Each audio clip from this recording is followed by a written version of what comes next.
Bonjour tout le monde, bienvenue à ce culte. J'aimerais tout de suite vous inviter à vous lever, on va prier.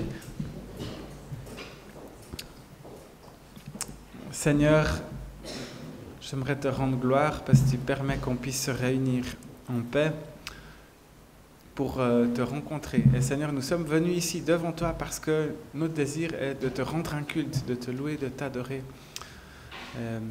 Seigneur, on a cette attente envers toi que tu sois au milieu de nous et que tu viennes aussi nous rencontrer. Seigneur, merci pour ton Église, merci pour cette matinée.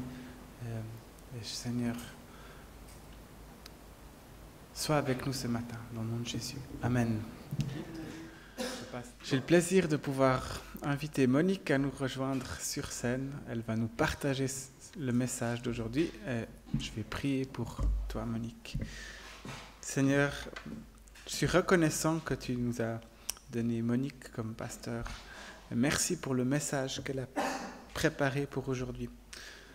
Seigneur, je suis convaincu que tu lui as parlé, que tu lui as donné un message qui est pour nous aujourd'hui, pour ton Église. Et Seigneur, aide-nous à ouvrir grand nos cœurs et nos oreilles et notre compréhension pour le recevoir.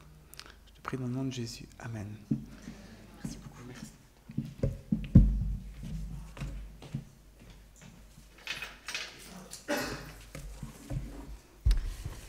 Bonjour à toutes et à tous.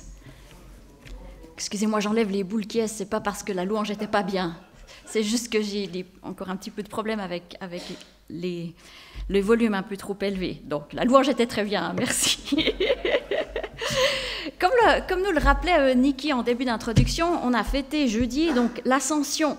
C'est la fête où on célèbre le fait que Jésus est retourné au ciel. Et ce mot est bien à prendre dans son sens littéral. Jésus est retourné au ciel. Ça veut dire qu'il est aussi venu du ciel. D'accord ? C'était un retour. Il n'est pas monté au ciel pour la première fois. Et au début de son évangile, Jean nous présente Jésus en nous disant « Personne n'a jamais vu Dieu. Dieu, le Fils unique, c'est-à-dire Jésus, qui est dans l'intimité du Père, est celui qui l'a fait connaître. » Autrement dit, Jésus est celui qui peut nous faire connaître Dieu. Pourquoi ? Parce qu'il était avec lui au ciel, parce qu'il était dans son intimité. Et Jésus le dit très souvent dans l'évangile de Jean, implicitement et explicitement, il n'est pas de ce monde. Même s'il a vraiment vécu comme un homme parmi nous, il vient d'en haut. Ce n'est pas un terrien normal. Jésus nous révèle donc Dieu, et au travers de lui, on peut apprendre à le connaître. Mais c'est qu'il y a d'un peu déconcertant, quand on lit l'histoire de Jésus, disons dans l'évangile de Jean, ce qu'on réalise, c'est que certaines des choses qu'il a dites ou des actions qu'il a faites, en fait, remettent en question certaines de nos conceptions sur Dieu ou sur la façon dont on est en relation avec lui. Et on en a déjà parlé un petit peu la dernière fois que j'ai partagé avec vous sur l'évangile de Jean, on a parlé de ces fausses idées qu'on a souvent sur la vie éternelle, et que Jésus remet en question dans une conversation qu'il a avec un théologien. Et aujourd'hui, j'aimerais vous inviter à lire un autre récit qui est aussi un peu déconcertant. On va continuer à lire dans l'évangile de Jean, et je vous invite à lire Jean 5, à partir du verset 1 jusqu'au verset 18. Jean 5, 1 à 18. Après cela, il y eut une fête juive et Jésus monta à Jérusalem. Or, à Jérusalem, près de la porte des brebis, il y a une piscine qui s'appelle en hébreu Bethesda et qui a 5 portiques. Sous ces portiques, un grand nombre de malades étaient couchés, des aveugles, des boiteux, des paralysés. Et là, dans certaines de vos Bibles, il y a une petite explication entre crochets. Ils attendaient le mouvement de l'eau, car un ange descendait de temps en temps dans la piscine et agitait l'eau. Et le premier qui descendait dans l'eau, après qu'elle avait été agitée, était guéri, quelle que soit sa maladie. Là, c'est la fin de la parenthèse en crochet. Là se trouvait un homme infirme depuis 38 ans. Jésus le vit couché, et sachant qu'il était malade depuis longtemps, il lui dit veux-tu être guéri ? L'infirme lui répondit, Seigneur, je n'ai personne pour me plonger dans la piscine quand l'eau est agitée, et pendant que j'y vais, un autre descend avant moi. Lève-toi, lui dit Jésus, prends ton brancard et marche. Aussitôt cet homme fut guéri, il prit son brancard et se mit à marcher. C'était un jour de sabbat. Les Juifs dirent donc à celui qui avait été guéri, « C'est le sabbat, il ne t'est pas permis de porter ton brancard. » Il leur répondit, « Celui qui m'a guéri m'a dit, prends ton brancard et marche. » Ils lui demandèrent, « Qui est l'homme qui t'a dit, prends ton brancard et marche ?» Mais celui qui avait été guéri ne savait pas qui c'était, car Jésus avait disparu dans la foule qui était à cet endroit. Quelque temps plus tard, Jésus le trouva dans le temple et lui dit, « Te voilà guéri, ne pêche plus, de peur qu'il ne t'arrive quelque chose de pire. » Cet homme s'en alla annoncer aux Juifs que c'était Jésus qui l'avait guéri.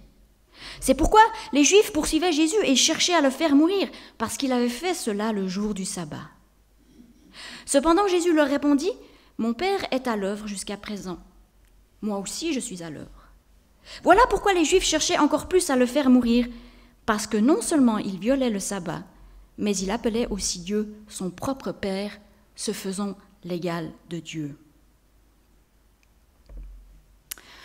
Ce miracle est le 3e des 7 miracles que Jean nous raconte en détail. À la fin du livre de Jean, Jean nous dit « Jésus a fait encore beaucoup de miracles. Mais je vous raconte ces choses-là, donc ces 7-là, parce que je veux que vous soyez convaincus que Jésus est le Fils de Dieu. » En bref, Jean, il avait le choix. Il a bien choisi ces miracles. Il s'est dit, ceux-là, ils vont vraiment vous montrer quelque chose d'important sur Jésus. Donc, ce miracle nous apprend quelque chose d'important. Et pourtant, ce récit de miracle est bizarre.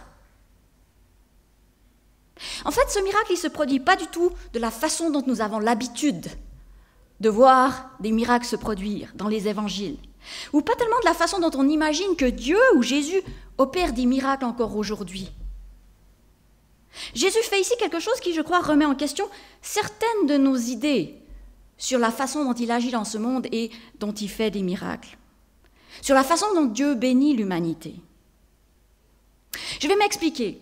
Et pour ce, d'abord, j'aimerais qu'on regarde 3 détails importants sur l'interaction entre Jésus et cet infirme.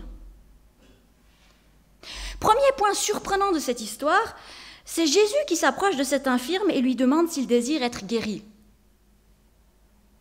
Contrairement à beaucoup d'histoires dans les évangiles où les malades s'approchent de Jésus, où certains proches des malades s'approchent de Jésus pour lui demander « Viens guérir ma belle-mère, guéris notre ami ».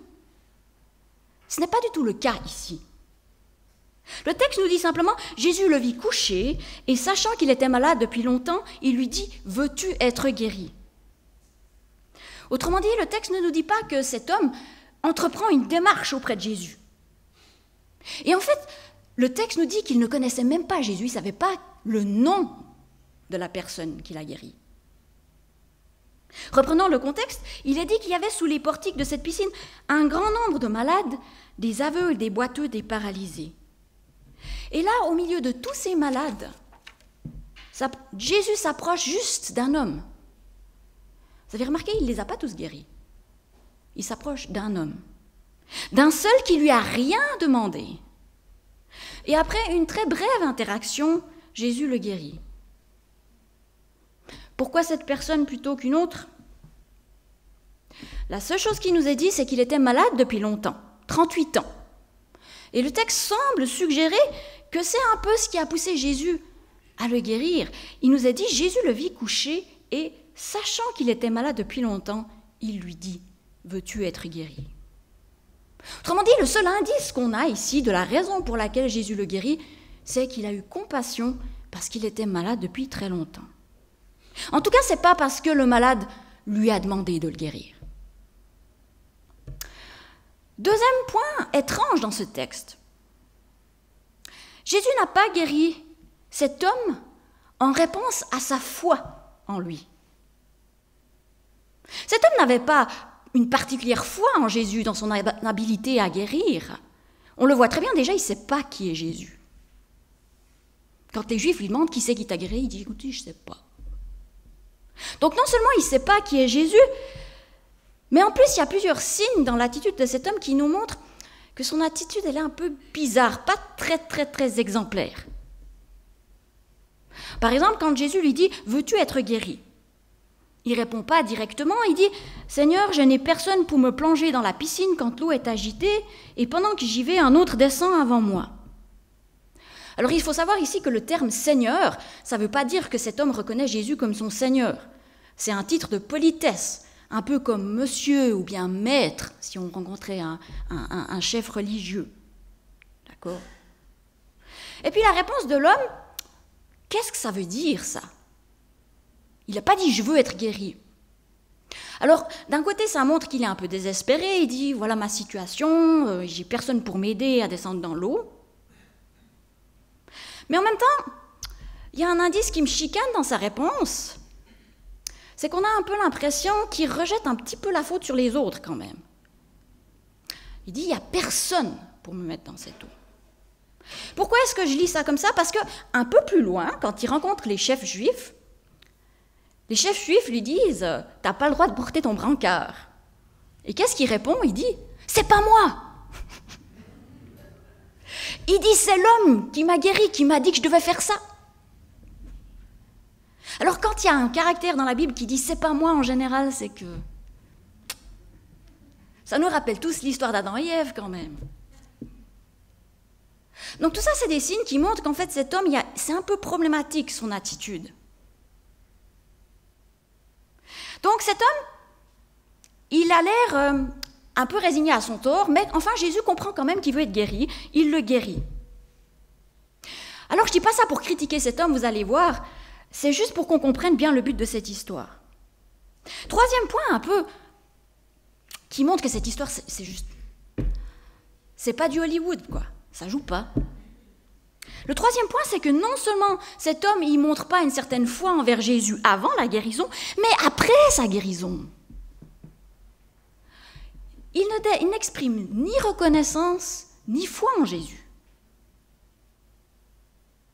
En fait, Jésus il disparaît dans la foule, mais après, il recroise cet homme. Et puis là, c'est l'occasion pour Jésus d'essayer d'approfondir la relation comme il le fait souvent avec les gens qu'il guérit. Il dit, te voilà guéri, ne pêche plus de peur qu'il ne t'arrive quelque chose de pire. En fait, Jésus ne voulait pas seulement guérir cet homme physiquement, il voulait aussi le guérir d'une maladie bien plus grave, le péché qui allait le conduire à la perdition éternelle et le faire entrer dans une relation avec lui. C'est ça que Jésus veut faire. La guérison de Jésus, c'est toujours le signe de quelque chose de beaucoup plus profond qu'il veut faire. Mais là, le texte ne nous dit pas que l'homme a réagi de manière positive. Au contraire, il fait quelque chose d'extrêmement choquant. Cet homme s'en alla annoncer aux Juifs que c'était Jésus qui l'avait guéri. C'est pourquoi les Juifs poursuivaient Jésus et cherchaient à le faire mourir, parce qu'il avait fait cela le jour du sabbat. Autrement dit, dès que l'homme il apprend le nom de Jésus, il va rapporter au chef juif. Il va dire au chef juif, c'est lui, je sais, c'est Jésus. Pourquoi est-ce qu'il fait ça ? Très certainement pour se mettre un peu dans les bonnes grâces des chefs religieux. Alors vous me direz peut-être, ouais, mais il ne savait pas que ces chefs juifs allaient lui donner des embrouilles comme ça.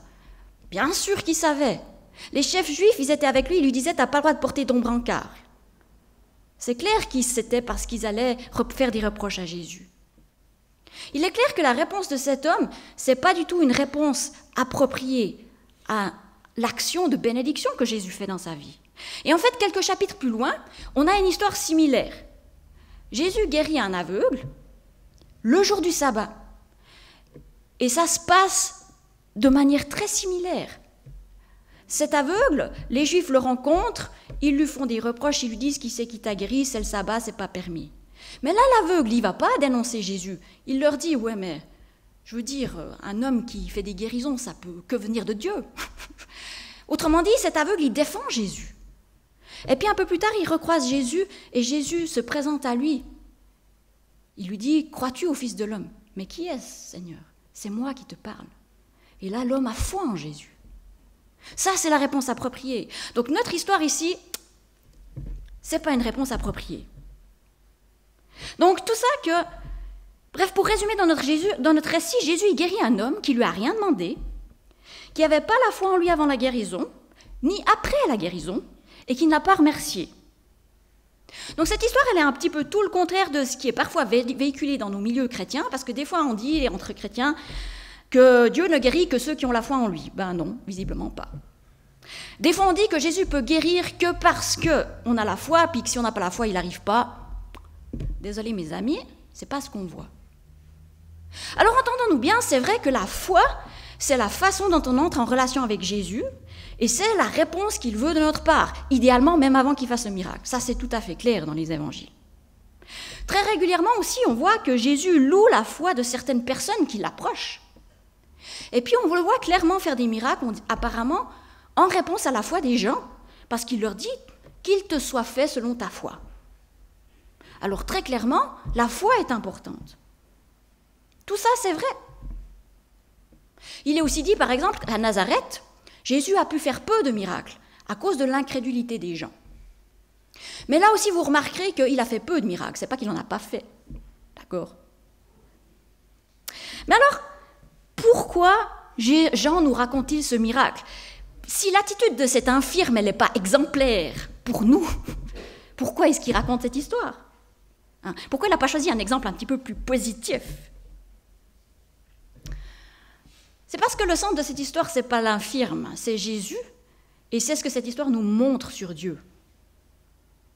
Ce miracle que Jésus fait, cette guérison totalement imméritée, ça révèle une vérité très profonde sur Dieu, sur Jésus. Ce que ce miracle nous rappelle, c'est que Dieu est bon, et il accorde des bénédictions et des dons aussi à ceux qui ne le cherchent pas, et aussi à ceux qui ne croient pas en lui. Ça nous rappelle cette phrase très connue de Jésus dans le Sermon sur la montagne. Vous, au contraire, aimez vos ennemis, faites du bien et prêtez sans espoir de retour. Alors votre récompense sera grande. Vous serez les fils du Très-Haut parce qu'il est lui-même bon pour les ingrats et les méchants. Votre Père est plein de bonté. Soyez donc bons comme lui. Ce que cette phrase montre, c'est que non seulement Dieu est bon envers les ingrats et les méchants, mais en fait il est bon envers toute l'humanité. Dieu de tout temps a accordé des dons et des bénédictions à tous les hommes, pas seulement à ceux qui croyaient en lui. C'est une vérité qu'on trouve dans plusieurs endroits dans la Bible. Et j'aimerais juste effleurer un peu ce sujet très large dans la suite de mon message. Il y a plusieurs endroits dans la Bible qui nous disent que Dieu, malgré la chute de l'humanité, a continué à accorder des bienfaits à tous les hommes, pas seulement à ceux qui croyaient en lui. Alors bien sûr, il y a eu une part de malédiction sur l'homme, sur la terre, qui allait produire des chardons et des ronces. Mais Dieu avait quand même béni l'humanité avant la chute.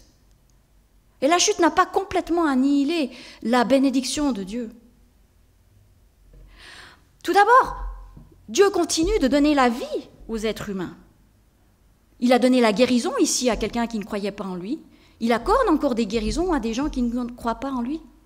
Et le souffle que nous avons tous, croyants et non-croyants, nous vient de Dieu. En lui, nous avons la vie, le mouvement et l'être, dira l'apôtre Paul à des Grecs qui ne connaissaient pas Dieu.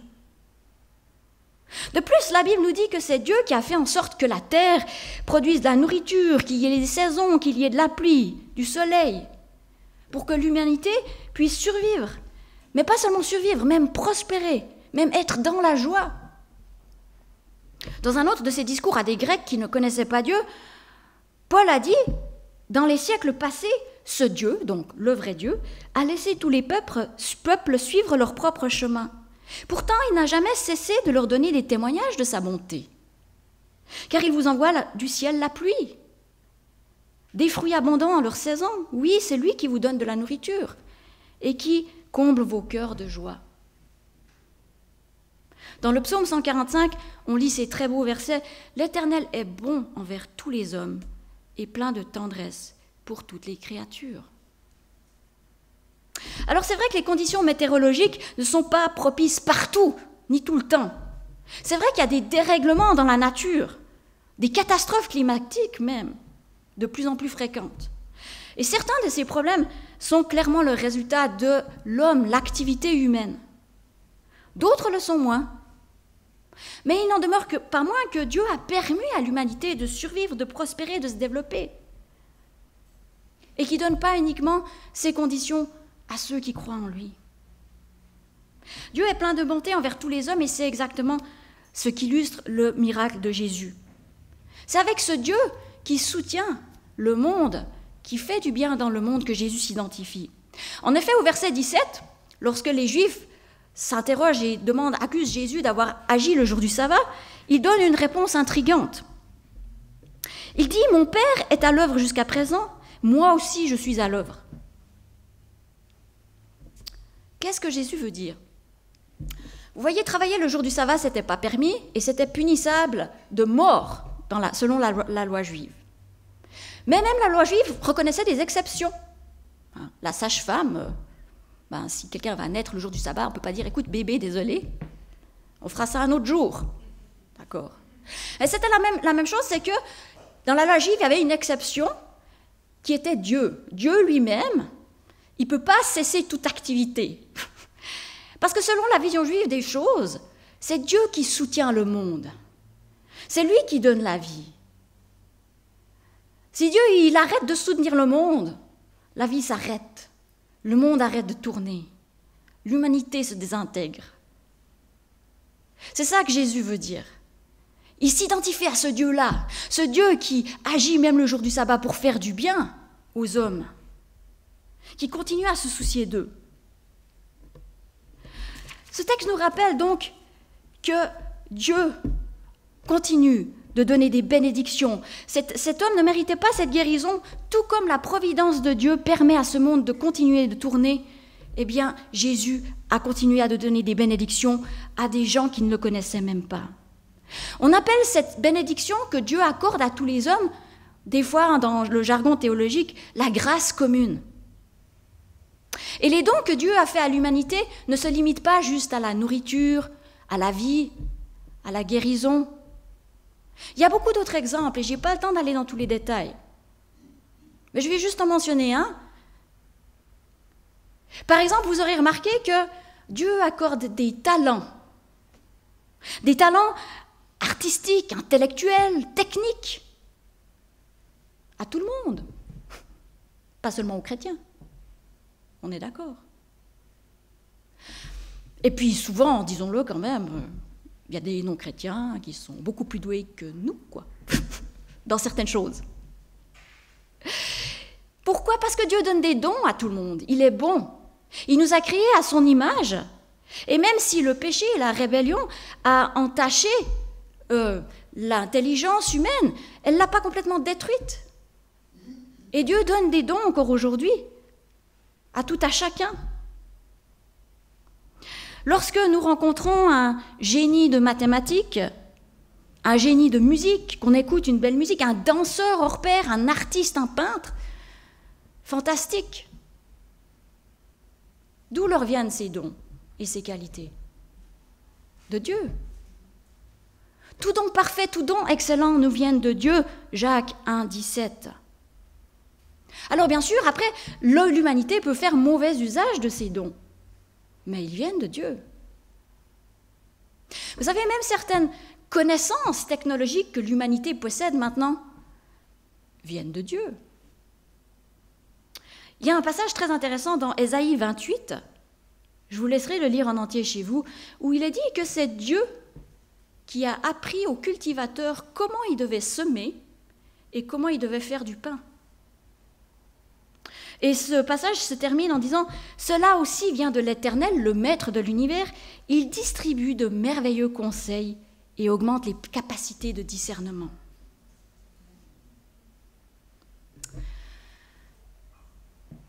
Ne nous étonnons donc pas si des gens autour de nous ont reçu des dons ou des bénédictions extraordinaires. Ça ne veut pas dire que Dieu les préfère à nous. Ça ne veut pas dire qu'il a des chouchous. Ça veut dire que Dieu est bon. Et il le fait pourquoi? Il le fait pour plusieurs raisons. Déjà parce qu'il est bon, il est comme ça. Mais il le fait aussi pour attirer les gens à lui, pour que les gens se posent des questions. Mais qui c'est qui m'a béni comme ça? Et puis il le fait aussi pour sa gloire. Parce que quand vous voyez un artiste ou des danseurs ou quelque chose de fabuleux produit par des talents que Dieu nous a donnés, je ne sais pas vous, mais moi, la seule chose que j'ai envie de dire, c'est « Waouh, Seigneur, ce que tu es fantastique ». On pourrait continuer à parler de ces dons et bénédictions, mais c'est un sujet trop large pour nous ce matin. Je veux juste conclure avec quelques applications pratiques. Qu'est-ce qu'on peut retenir de cette histoire de grâce imméritée, de miracles immérités, et puis plus largement du fait que Dieu, finalement, bénit les hommes de manière beaucoup plus générale? Je vais juste mentionner quelques conséquences. Tout d'abord, remarquons que les dons et les bénédictions que Dieu accorde sans discrimination ne sont pas synonymes de salut. Le fait que Dieu bénisse un non-croyant ou le guérisse ne signifie pas qu'il est sauvé. On le voit très bien dans notre histoire. Jésus bénit cet infirme, mais Jésus veut aller plus loin. Il le rencontre, il aimerait l'amener à être libéré de ses péchés, à être en relation avec lui. Et ça, c'est ultimement le but recherché par Jésus.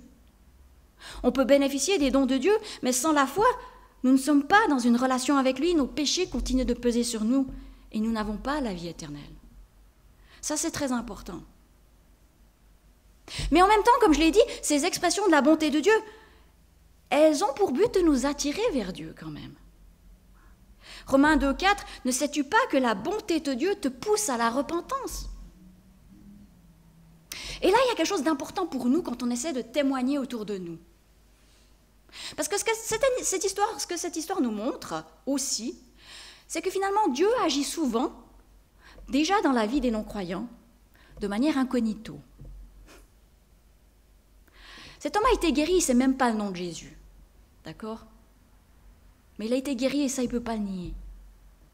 Et je crois que nous, notre travail aussi, c'est d'aider les gens à réaliser l'auteur des bénédictions qu'ils ont dans leur vie. L'auteur de celui qui les a guéris, l'auteur de celui qui est intervenu et qui leur a donné, les a comblés de talents ou d'autres choses. Dieu est à l'œuvre dans la vie des gens qui nous entourent, même s'ils ne savent pas forcément d'où ça vient. Et ça, c'est une bonne passerelle pour présenter le Dieu qui est bon.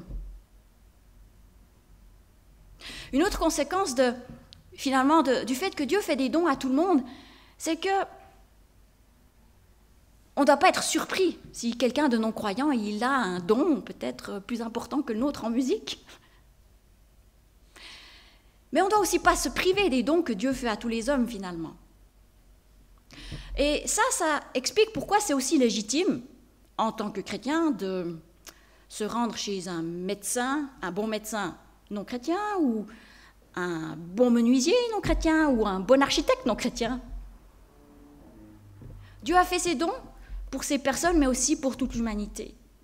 Et on n'a pas besoin de s'en priver. C'est des dons que Dieu fait pour nous tous. Enfin, et c'est sur cela que j'aimerais terminer, finalement, cette histoire de guérison imméritée, de grâce imméritée à un homme qui ne cherchait même pas Dieu, finalement, dans une certaine mesure, c'est notre histoire à nous tous. Car selon la Bible, c'est Dieu qui est venu vers nous, c'est lui qui a fait le premier pas, toujours. Et il l'a fait quand on ne le cherchait pas encore. Selon la Bible, si on commence à chercher Dieu, c'est parce que Dieu nous attire. Cette histoire de guérison est très importante parce qu'elle nous rappelle que fondamentalement, notre relation avec Dieu, elle est basée sur ça. Elle est basée sur le fait que lui a fait le premier pas, qu'il est venu alors qu'on ne l'appelait pas, qu'il nous a sauvés alors qu'on était méchants et ingrats, et qu'à cause de ça, il est mort. Parce que c'est bien le résultat de l'histoire. C'est que parce qu'il a guéri cet homme le jour du sabbat, les Juifs veulent le faire mourir. Dieu est bon. Il est bon envers nous tous. Et je crois que c'est une raison pour se sentir humble, mais aussi profondément reconnaissant. Je vous invite à prier.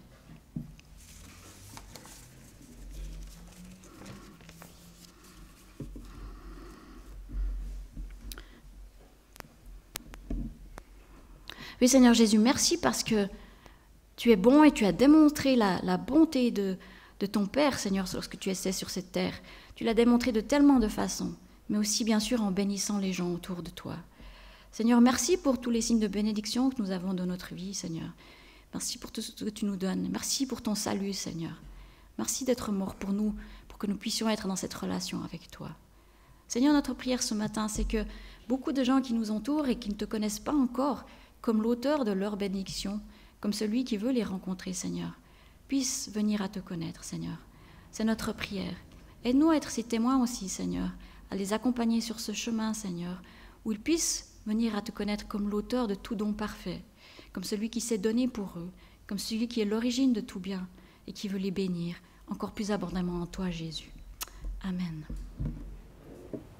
Nous arrivons au terme de ce premier culte. On va faire apparaître les annonces encore.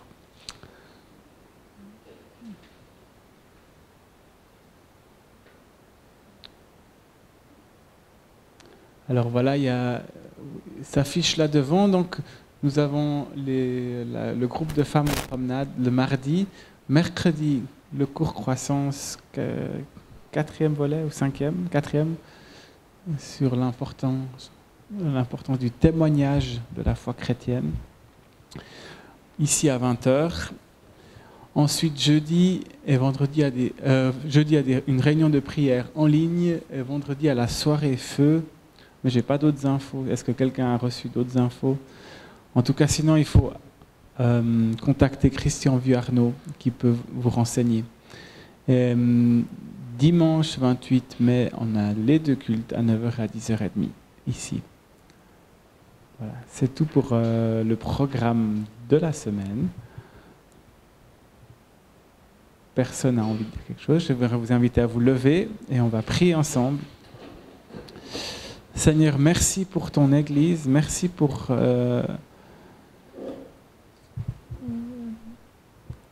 Seigneur, merci pour ta bonté envers notre communauté. Seigneur, je désire te remettre les personnes en deuil ou qui sont tristes en ce moment, que tu les relèves. Et je te prie aussi pour les personnes malades, découragées, que tu les guérisses. Et Seigneur, que tu nous aides à être ton Église ici à Fribourg où tu nous as placés. Je te prie dans le nom de Jésus. Amen. Bon dimanche à tout le monde.